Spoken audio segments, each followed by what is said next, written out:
All right, everybody. I thank everybody for joining us. We got a guest on here today. His name is Martin. He represents a group, I believe it's called B Men, stands for Black Men. Give everybody a little bit of a background about it, kind of, what you want to talk about, where your head's at. Yeah, thanks for having me on. So I am the executive director of B Men Foundation. We are a organization that does support groups and advocacy for Black men. We've been around since 2018. We do a support space every second Sunday for Black men from 5 to 7, and we do advocacy for issues that are specific to Black men. So that's the big idea around what I do. I've been doing that for a while, but also been doing work with men, around men for longer than that. I have a background that spans a few different things. There's a time where I was a counselor, not anymore, but that has really informed a lot of my work with men, how I think about men and what's important. So what I've been doing lately is trying to have really conversations about men's issues, maybe the reasons why men might need support spaces, how men feel in this moment, and just make it something that people can find accessible. Yeah, like we had talked, that's a big thing.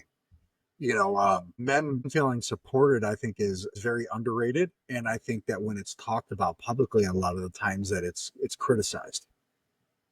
Even in this world where a lot of people claim to be like, hey, let's be open, let's talk about things. They say that, but when it comes time to talk about men, there's still that factor, like, ooh. Yeah. There's a quote that a friend of mine told me maybe a year ago now. I'm gonna have to attribute it to him online. But he said that our masculinity has expectations. And I've been saying that over and over again. It rings in my mind because people want you to represent a particular vision of maleness, while men are having to navigate, and we have to change, we have to evolve and be softer and be more emotionally responsive. But what happens when we do that? Like, if everybody else hasn't changed their perception of us, and we are adjusting to meet these things in a world that still, in some senses, want a very traditional man that doesn't complain and accepts hardship and just keeps on trucking, then we're gonna have a hard time. So I feel like we're in that space now where we're negotiating. How much of the masculinity do you want? What can I keep? And all of that. Yeah, and it's a big thing. So I think even a lot of men that want that burden per se, right, of the traditional role. I Uh-huh. don't think a lot of them even want like a red carpet treatment. I'm sure there's some egotistical, crazy guys out there. There's always those guys that it's easy to be like, oh, hey, that's the example, right? But I Uh-huh. think most men that would prefer the traditional role, right? I don't think a lot of them want like a red carpet tip or tape parade. No, they just want to be like, hey, I'm important to this house just like mom is. Yeah. Yeah. You Just to know, be valued in a real way. yeah, and I think now, like, a lot of people be like, men should talk about their feelings, right? Like June technically still is men's mental health month, but out of every month, anything that's dedicated to any kind of purpose or whatever, men's mental health month, you like barely hear about it. It's like an afterthought. You hear more about Turkey Day, you hear more about President's Day or Uh-huh. some random holiday than you do men's mental health month. It just gets Uh-huh. completely blown to the side. Uh-huh. And I think that that's what contributes to a lot of the problems and why men feel like so isolated. Like you're saying, they'll say, hey, express your feelings, like talk to your spouse. And I know a lot of guys that I grew up with, and I won't put them out there. Their wives, they feel like, hey, if I go tell my wife this, she's going to look at me. Like, what's wrong with you? Why are you even thinking that way? Just they get that kind of response from them, or at least they feel they will. But you Uh-huh. also ask them to be like, no, my wife loves me. She does treat me right and all that, but I don't feel like I can talk to her about my problems as a man Yeah. because they'll feel like they all of a sudden they feel like even though there's supposed to be this progressive mentality out there per se for how we're supposed to be able to talk about it, Uh-huh. but that even when push comes down to shove, where like when you get to the brass tacks of it, Uh-huh. it's still just like no, it's minimized. No, we don't care as much. We only care if you're losing your ever living mind and flipping out. That's when it becomes important. Yeah. And I actually wrote two things about this. I wrote for the Good Man Project. If there's anybody watching who hasn't been affiliated with the Good Man Project or hasn't been in touch with them or seen anything that they've put out, please check it out.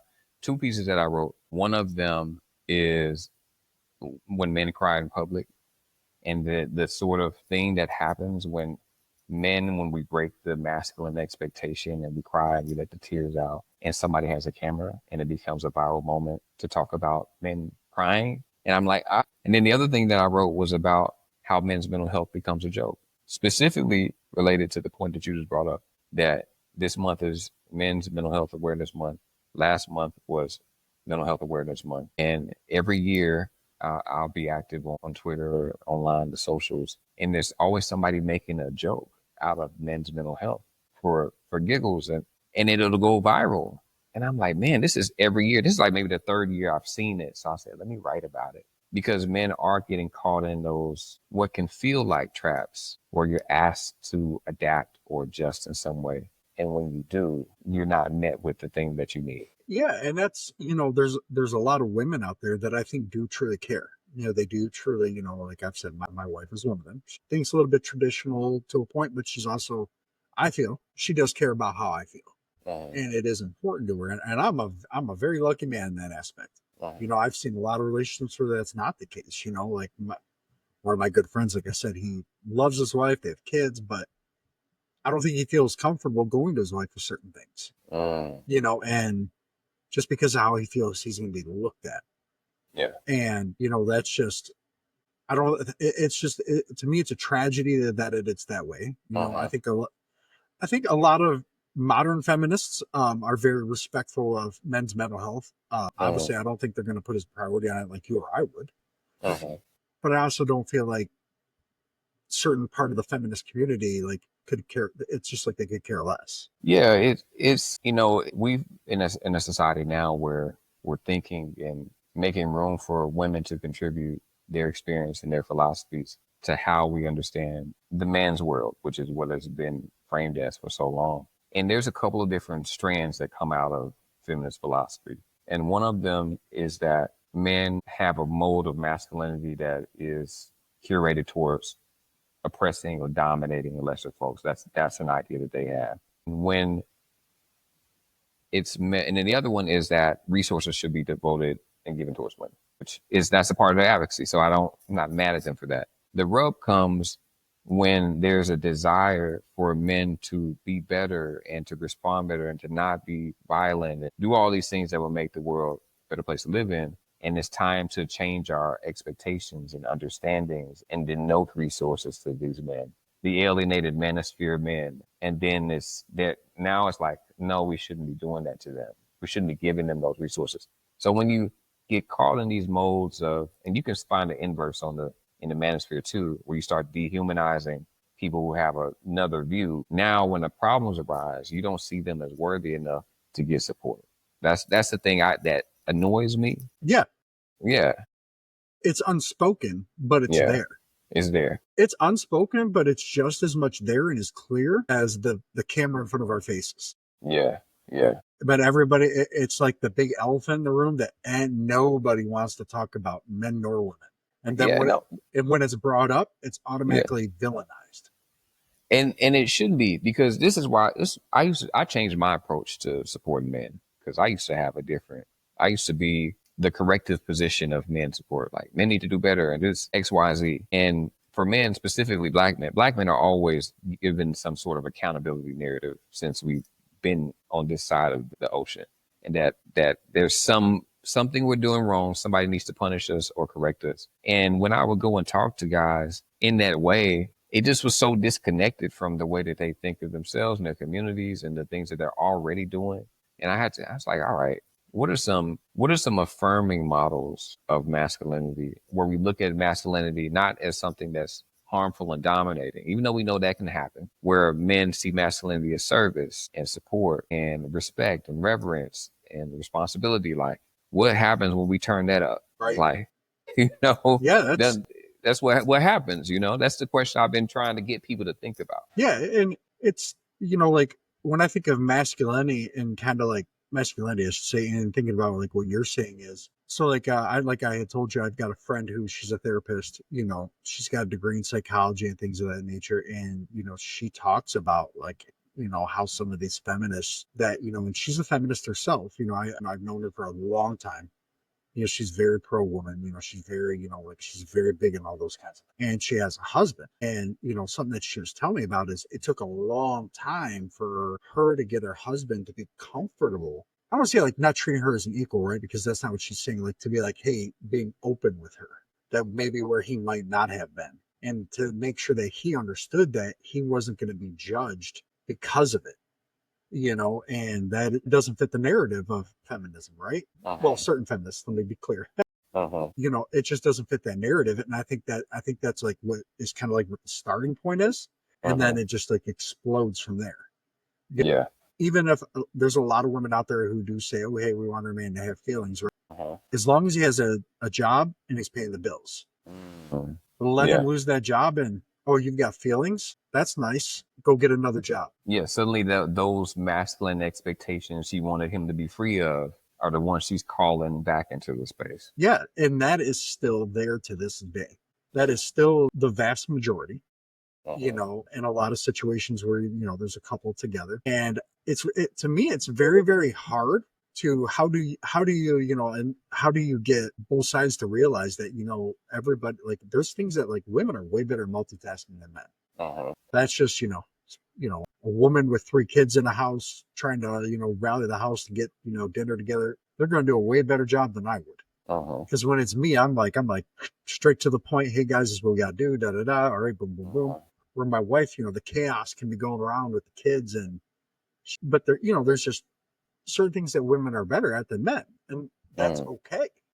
Yeah. And I think that that's something that people who I would say don't understand masculinity don't Uh-huh. truly understand that a lot of men are like, yeah, man, there's a lot of things that my wife is better at than me, and it Yeah. doesn't bother them. And it doesn't. I think that masculinity has ways that is virtuous and protective towards women that's oftentimes silent and unspoken because that's part of the man thing is that you don't talk about. Not only do you not talk about the hard things, you don't talk about the good things either. Sometimes you're Right. just like I'm cool, I'm good. I don't need it. I can do without it. And sometimes we can have this thing where we forget that our partners, if you're dating women, didn't come from that sort of socialization. So they need that warmth. It responds to them in a different way. Because for us, it can be costly to be vulnerable, Yeah. but not in the same way for them. Yeah, like have you ever seen some of those videos they got out there? These young ladies, they go, my husband works hard. I really appreciate him. When he comes home, hey, I try to, and these are younger, young women. I don't even know if they have a family going yet, but they're just married. Hey, I made sure, he worked hard all day. He worked 6 days straight, 15 hours, that type of thing. And back, I made sure, hey, I cooked him a meal. This, that, and the other thing. And then I'll click on it and I read the comments, and these young ladies are just being vilified by other women. And I'm like, she's not treating him as her boss. She's just going, hey, my partner just killed himself this week, essentially, working like Mhm. crazy, went through all this. I'm trying to help him out. And, Yeah, and I don't see the harm in that. yeah, I mean, this is something that's like fundamental to our culture that we get caught on. We struggle with because we American Western ideas and philosophies like really lean into duality, like good and bad, like dominant, submissive, masculine, feminine. Like we kind of Yeah. lean into that very quickly. And when you have, especially social media, like everything is rage bait. So if a woman is showing up responsive and caring to her partner, then she's being dominated, she's being subjugated, she's being oppressed. So it's hard to find balance when maybe somebody, let's say for some people, they wouldn't have had that approach with their partner. That's okay, but we can celebrate somebody who's found a good dynamic with the person they're with, even if it's not the type that you would have or want. Yeah. And that respect factor just in general isn't there. Yeah, yeah, And I think like the big challenge where I think like, based on, the stuff that, we've talked about and I've seen is that's kind of like what I think that you do is important. And to me, like that way of thinking is what's more needed. We need more of that. And I feel like women should want more of that just in general, because a man who's more willing to accept himself as a man, not feel that he's bad because he's a man or that he's demonizing or being sexist just because he's a man, that he uh-huh. understands the things going on, right? Understands his role as a man, can kind of, I don't say like embrace the duality, Uh-huh. but understand what it is, right? And try to play that balancing act to a degree. Yeah. I feel like that's where a man's world kind of is in this modern era, right? And how do you find a Mhm. partner that can respect that and can kind of meet you halfway, and Yeah. that's hard, because that's a whole bowl soup of words and thoughts, to when that, a lot of times on the other end, it's like I was just saying, well, you don't have a job, go get one. Yeah. I know you're upset. I know you want to cry. You want to just be mad at the world, but that's nice. Jimmy needs some new pants next week, so go get a job. Yeah. I think that halfway is, as a society, we're determining what halfway means because It's we don't difficult. know. It's difficult because if you are coming from we're becoming increasingly secular. Most people still go to some sort of church or religious service within a month period of time. But people are moving away with each generation. And with that becomes the norms and expectations of what the culture is supposed to be, particularly if you're not if you're not in a very culturally ethnic background that prescribes those. So what I'm saying is, if you don't have those models for this is how I'm supposed to do it. My mom and dad did it just like this, and I'm gonna do it like that. And now you can get on the internet and see 10 different ways every day for the next 10 years. You don't quite know what normal is. And how do I know if I'm being taken advantage of? How do I know if I'm giving enough? And now you have chat GTPs. Now people don't even they might ask the internet or AI, what should I do? And AI is gonna always be agreeable. Yeah, So I'll tell you what you that's want to hear. yeah, it's there's a lot competing for people's attention and how they should ground their emotions and expectations. Yeah, and those things create the big trust issues where men and women don't know what they can trust, and then that fuels those bubbling feelings even more. And then it just bubbles over, then it bubbles over, and then next thing you know, like when you see like a lot of like protests or people rallying at events, where rather than everybody just going, hey, you do your thing, I do mine, everybody's just, it's that toxic, like, boom, I want to be in your face, I hate you because you're not me. Boom, Because you're boom, boom, not boom. me. That's such a great way to frame that because we are becoming increasingly threatened with difference. Yes. We don't people are, and I think there's opportunities within everyday life where folks can touch another person or be engaged. But if you're only looking at digital things as a reference point, you forget that you just seen that person at the store the other day, or you go to church with them, or you might see them at a stop. Like that person that is like a real person with their own motivations who also wants to live a good life. Right. And we all do. Right. It's something that when I teach like managers and things like that, when I hold meetings, like a big thing that I try to tell everybody when you're looking for candidates that you want to move up into management or hire from the outside, you never look at somebody for what they are. Uh-huh. Look at where you think they can be Uh-huh. and don't expect yourself out of them. Right. If you follow those two principles, you're setting that person up for success.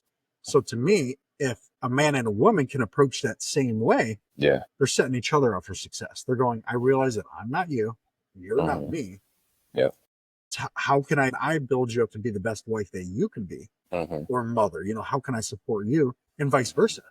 Uh-huh. And that's always been one of my guiding principles in management Yeah. is don't make somebody to be myself. Why? Because that makes you micromanage. Yeah. And then everything that person does is just going to be wrong to begin with because, Uh-huh. you're not, you should do it this way. Oh my God, I want it this way, and Uh-huh. respecting differences, Right. and realizing somebody is different. A person who had worked for me, well, 10, 12 years ago, she was big feminist. I mean, big time. Uh-huh. She, to this day, she still goes to all those rallies and stuff. And she Uh-huh. worked for me for a while, right? And, like politically we're different, but, like she really liked working. And I said, I was like, what? I was like, what made you work for me? Because when I had moved on to a different thing, she quit. Oh, And, okay. and she was like, well, I liked working for you. I was like, well, what was the difference? She was like, because you let me be me.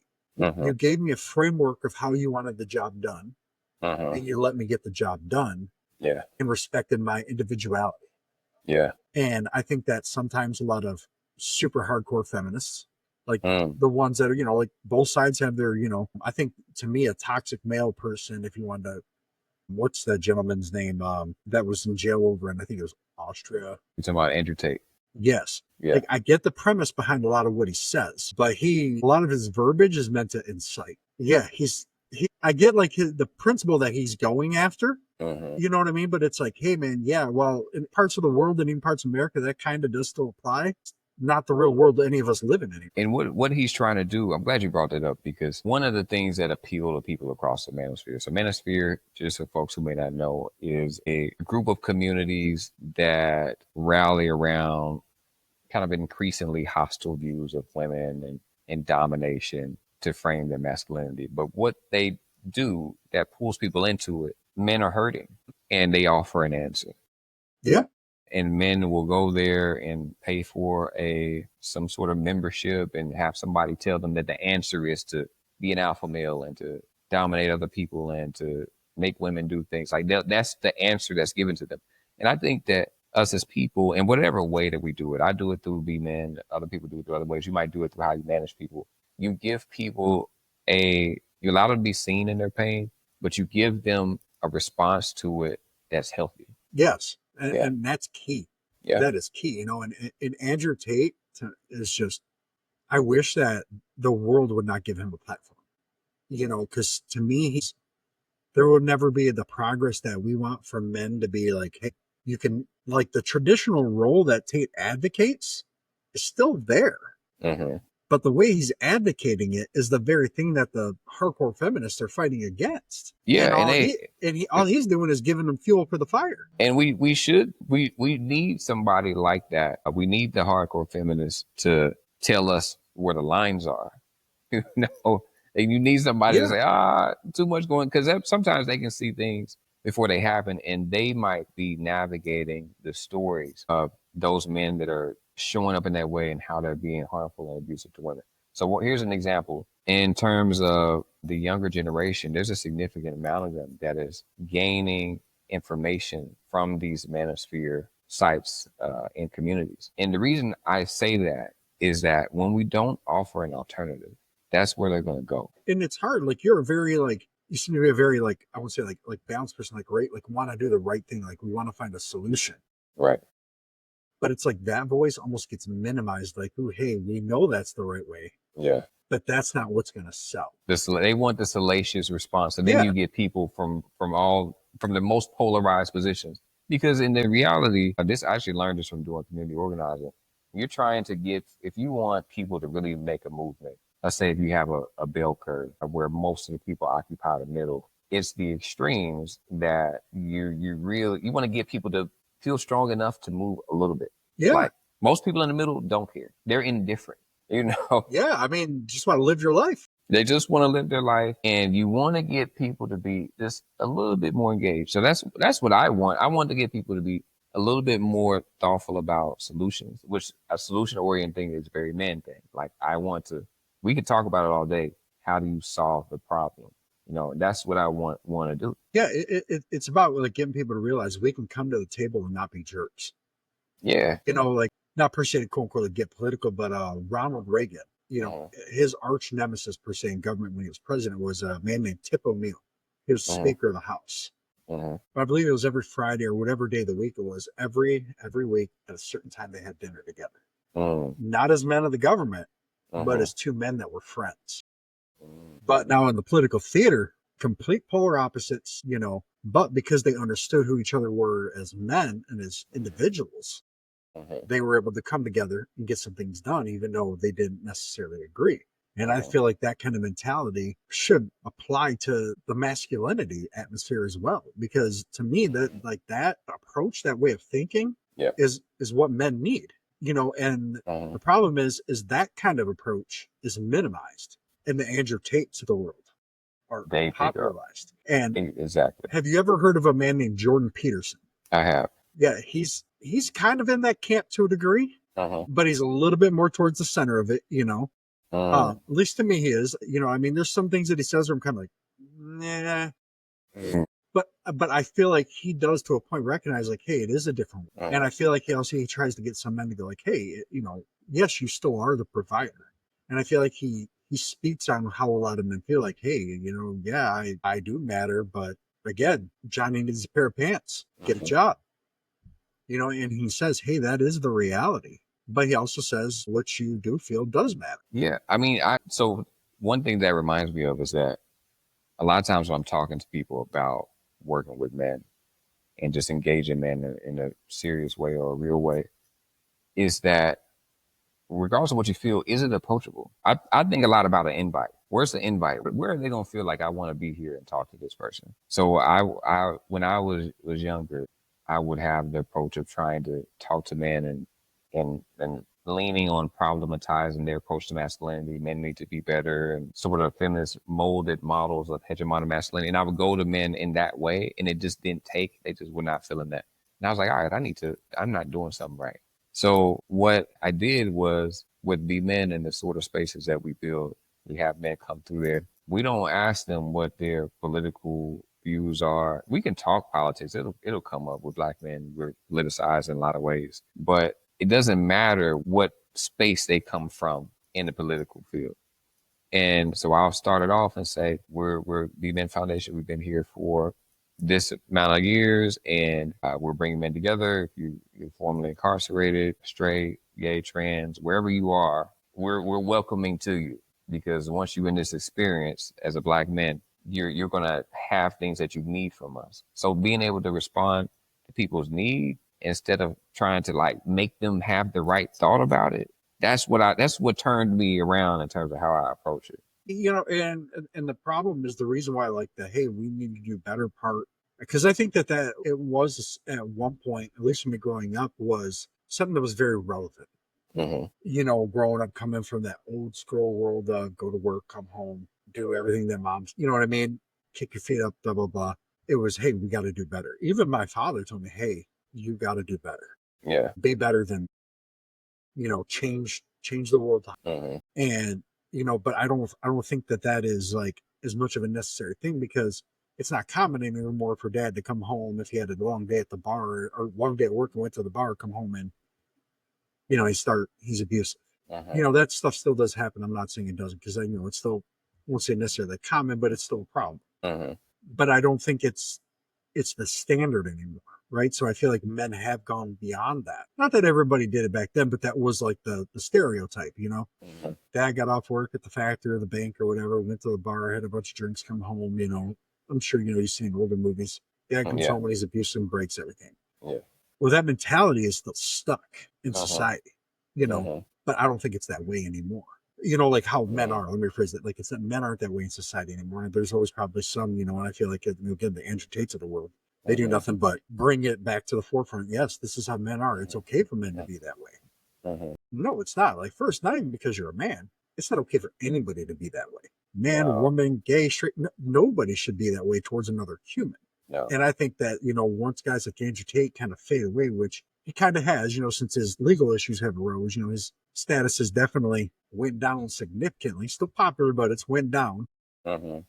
As more of those guys kind of fade away, I think, you'll see a little bit more balanced guys that are like, hey, yeah, I am a man, but I'm me. I care Uh-huh. about me. I care about other men, and we matter. And you're starting to see some guys like that. Like I said, like I know Jordan Peterson's still kind of in that camp, but I feel like he moves a little bit more towards the center. Denzel Washington comes to mind. Uh-huh. But, a lot of the speeches he gives at universities, Um, it's talking to men and women, but it's a masculine approach uh-huh. without demonizing anybody. Right. And I feel like he's probably one of the best examples out there of how to be masculine without putting women. Yeah, I mean, that's a great point. And what I try to tell people is that embedded in masculinity are already women supporting views and approaches. They're already in there. You just have to pull them out. So if the only messages that we're giving to men is that there's something wrong with you, like eventually you're going to hit a tipping point where Yes. men are they're going to start to reject that. So like Yeah. what I've done is I've talked to men about really big things. I've been brought in around accountability stuff if man has been involved in sexual assault in some way. And I started to think about, because this is one thing about a hyperpolarized society and the algorithm. If I stood up one day and said, these men need to stop raping women, men are taught to be dangerous, and if we don't deal with hegemonic masculinity, all of our sons will be rapists. If I start talking like that, I will be viral. I will move up the ranks Yeah. Oh yeah, big time. very quickly. You'd be getting one of the $1 million YouTube checks, man. But yeah, because people love that. But I just don't feel like I feel like that's limiting to the reality of who men are, and I don't feel like it works very well. Yeah, So, and it's not real. and it's not real. So, but also respecting and learning from the things that are coming from people who are feminists or people who, however they describe their advocacy, talking about consent, talking about rape culture, talking about ways to be better and how to communicate in effective models is important. What I learned with that, though, me and a couple of guys, we did a workshop a couple of years ago around men responding to sexual violence, and we sat around and men talked about their own stories, including me, of a time where we didn't show up well around some version of sexual harm, from something small to something big. Everybody had a story. But what I learned is that men don't get lessons around consent. Nobody tells us what it looks like to say yes and no. So when we get to dealing with women, we're kind of moving from the framework of how our lives have gone. Yes. You know what I'm saying? Does it make Yeah. sense? Yeah, no, it makes perfect sense. Because you don't have that, it's kind of like when you're taught to ride a bike or you're taught to how to do certain things, right? You have that kind of like that. You're taught how to balance yourself. You're taught how to adjust. And when it comes, especially to the sexual, like you're just men are kind of just left to, hey, hopefully it all works out for you, buddy. Don't do nothing stupid. I kind of feel like that's how it's treated. Like, hey, man, just don't do nothing stupid. And I really hope, the one of the biggest things that I hear when it comes to men and that is be careful who you choose. And that's like, yeah, that applies both ways. But with men, I feel like it's more definitely of a heightened thing of don't put yourself in a position to where that could become a problem, and it's like, it's a bummer that anybody would have to do that, right? But it's just men are treated that way. Like, hey, man, I kind of hope it works out. Like, oh, yeah, some parents will talk to children about sex, this, that, and the other thing. But it's really not put in a way that teaches you how as a man to go, okay, the modern woman's different than mom. And I think a lot of Mm, mothers don't know how to handle it, right? Because they're like, yeah. well, these young ladies are way different than me.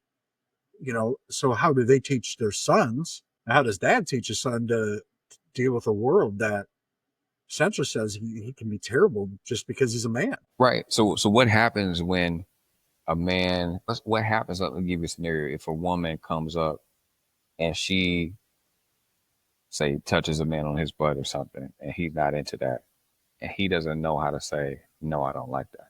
Because we're taught violence or nothing. Yes, yes, So we don't even have language for our own. If you cross into our boundary, we don't even know how to tell you respectfully or disrespectfully how to, like, I didn't like that. Can you not do that? So when we're met with women that we now have to learn how to hear and understand consent, we're struggling both ways. We're struggling yes. to learn what to say, and we also don't have our own sense of self-reflection around what do I like and what do I not like. Right. Yeah. And it's just a shame that it is that way because, men have a lot to offer to the world beyond going home and bringing home the paycheck and making sure the bills are paid. There's things like, a young man's going to interpret how to play baseball a lot differently or football or hockey from his father than he will his mother. Not saying Right. that the way she's teaching him can be wrong or isn't right, but it's teaching that as you're growing to learn things, different neurons fire in your brains, right? And there's just something that comes off from when dad does it or a man teaches you as a man than when mom does it, right? Because you're going to learn, like, women react differently than men. Uh-huh. But a man needs to understand how to react as a man. But also learning how to react in today's society it's very challenging for young men. I Yeah. mean, it is. I'm 40. I'm not happy that I'm 40, but I Mhm. definitely do not envy the younger men and Yeah. what they're dealing with because they're almost they're in a lose-lose situation a lot of times. Even if they're good Uh-huh. young men that work hard, do the right thing, they're not problems. Uh-huh. They care, they take, they're with their families before they're married. I know young men like my brother-in-law, my sister's husband, they're 22, 23 years old. Uh-huh. They're on their second kid, but guess what? They're married. He goes to work, he comes home. He Uh-huh. help my sister works too. They take care of each other, right? It's like it's how it should be to a degree, right? Like Uh-huh. they're partners with each other Yeah. and they value one another. Uh-huh. And like, he to him, my sister walks on water. Uh-huh. And to my sister, he walks on water. Uh-huh. Even with the stress of they've got a 1 year old and another baby on the way. Uh-huh. And it's still that way. And it's like that is the exception. And I know a lot of young men want that, right? They want that acceptance of their own internal family, and it's just not there. Yeah. And how do you, from like your perspective, how would a young man go? Yeah, community. Isolation is one of the biggest risk factors for mental health that I talk about. Because once you get isolated, not you have no frame of reference for how you're showing up in your own care, your own responsiveness, not checking in with your mental health providers or general health providers. Like, because we'll do that. We'll have a hard time and we'll go off somewhere and try to meditate and figure it out and Yeah, become more hardened. But finding community and finding other men who can relate to the problems and things that you're going through is an important thing. That's why I created that support space. But yeah, even when I can't have it, places like I like physical activity. I like want to play basketball. Just a place where there's some camaraderie. You can be seen by other people, experienced by other people. For some men, it's video games and video game lobbies that they have friends. They just game together and they small talk in the waiting areas. yeah. Sometimes it's church, sometimes it's other fraternal organizations. But I think that young men, when you're dealing with the things that come with development, seeking out community is it doesn't feel like a big intervention. But once you get in a space and somebody tells you, "Oh, I've been there. This is what I did. This was like for me," or "I understand," like it just changes the Yeah, way you feel about it. you get a basis to how you can understand your own feelings. Yes. Yes. You like you're never going to feel the exact way the other person does, but you get an idea of like, oh, okay, and that's why I kind of named the podcast member, right? Because you got to understand how other people think, how they feel in order to understand the situation. Not everything's cut and dry. It would be nice if life worked that way. Right. As much as we all think that it did, it never did 100 years ago. Right. Things weren't cut and dry. It was just the news was cut and dry. Mm-hmm. So you didn't see it flashed on TV every 30 seconds. Mm-hmm. The news just kind of reported certain things and everything else was left behind closed doors. Right. It's unfortunate. Before we wrap it up here, give people, your website, just say, hey, and everything where they can go. Yeah, you can check out my organization at bmanfoundation.org. Check out my writing at Till We Free on Medium and Martin H. Speaks on Substack. And, I publish periodically here and there. Martin H. Speaks is my website, martinhspeaks.com. Yeah, I'm out here. I'm around. So hopefully people can find my work and what I'm doing. Yeah, I've got some other people, like if I can get my friend, if I can ever get her to peel away from her desk, I would love to have her on and you on, like, because it's just like I feel like, man, that's just like that could really go like some really in-depth conversation on it. Yeah. That would just, it's been a great episode. Yeah, I loved it. I love talking about things that are just not the standard of every time you click on the internet. Right. Right. Because to me that's how you enact change. That's how you get people to start thinking. Mm-hmm. Be the one thing when people are scrolling through the shorts that they notice, Yeah. instead of that quick 5 second, oh, haha, phone gets put down, they walk to the kitchen. Right. And I feel like these are the type of things that, as society changes, Mm-hmm. men like you, hopefully podcasters like me, just in general, right, like that those conversations become more normal and people are Uh-huh. willing to talk about it. And like I said, what you do is something that a lot of men would find intimidating. I can tell you right now, I would find very intimidating to sit in a room with a bunch of men and go, so how do you feel? Like not necessarily like that's what you say, right? But I wouldn't know how to respond, because that's my wife had to teach me how to respond to her. Like not like teach me how, but like how to go, okay, hey, it's okay to talk about this with you. We're first 5 years, it was, I would be like, hey, leave me alone. Just don't bother me. Let me process this. Let me sleep on it for an hour or two and I'll be fine. Uh-huh. And that's not healthy for a man. Not healthy for anybody, but especially a man, because a man's got to have that outlet, right? And I think like what you do helps men get to that point to where they can, and that's just, it's not an easy thing to do. And then unfortunately you get the Tates of the world that poison it. Right. Like I said, I will die on that rock. That man has poisoned the society. Yeah. He is a cobra. So, but I don't want to beat up the guy too much. He's still a human. But Sure. Again, Martin, it was great having you on. Hopefully we can have you on again here soon. And I'm still in touch with my friend, every so often. We can get another one together. We can do like another one on masculinity. A feminist psychologist kind of in there too, but she's not so far on that way. Yeah. She's a great person, just a great human being. So I look forward to that. For sure. Yeah. Thanks for having me on. All right, thanks. Have a good one, Martin. All right, you too.